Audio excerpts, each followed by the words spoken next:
शासक दल को टार्गेट कले सोनिया गांधी राग देखी छानिया बीजेपी। अचानक कहीं फायर मोड्रे सोनिया। केंद्र राजनीति में एवं चर्चा रही वरिष्ठ कांग्रेस नेत्री तथा राज्यसभा सांसद सोनिया गांधी, जहां नहीं सबुठी बेस आलोचना। अनेक दिन पर मुह खोली सामना को आसिछंती सोनिया, सीधा बीजेपी को करिछंती निशाना। आतंक प्रतिक्रिया रे चलचंचल होईछि राजनीति। आ सोनिया एथर प्रसंग करिछंती जवाहरलाल नेहरू। से कहते शासक दलर मुख्य उद्देश्य होछि जवाहरलाल नेहरू को बदनाम करबा।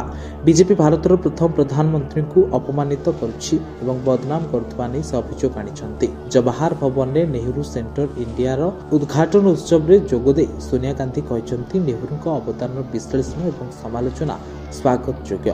तथापि जाणीशुणी तांको लेखा एवं विवृत्ति को भूल भाव में उपस्थापन करने सह्य करा तेबे कहीं अचानक एभली मंतव्य देथिले सोनिया।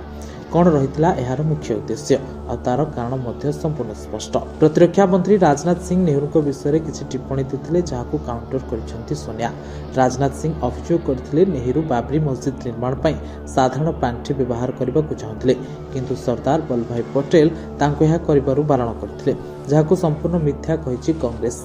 राजनाथ सिंह ऊपर ध्रुवीकरण विस्तार करिबार अभियोग आनिछि सोनिया गांधी कहते बीजेपी क्षमता को आसिबा परठारु संसदीय वितर्क एवं राजनैतिक रैली रे नेहरू और तांको नीति उपरे लगातार आक्रमण होइछि। आ सोनिया कही कथा को नै बीजेपी मध्ये कड़ा प्रतिक्रिया दैछि। बीजेपी कहिछि नेहरू को प्रति सम्मान थिले सोनिया प्रथमे तांको परिवार सदस्यଙ୍କ नारे नेहरू को टाइटल बा संज्ञा जोड़ंतु। जदि से माने नेहरू को बदल रे गांधी को संज्ञा व्यवहार करबा पसंद करथांती तेबे निश्चय किछि समस्या अछि। आवरी मध्ये प्रतिक्रिया रखिछि बीजेपी। सोनिया गांधी बीजेपी पूर्ववर्षी कहचंती जे शासक दल नेहरू को बदनाम निंदित करने एक रीतिमत अभियान चलाई।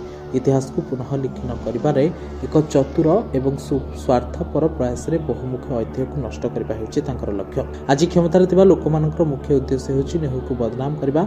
एथिरे कौनसी संदेह नहीं।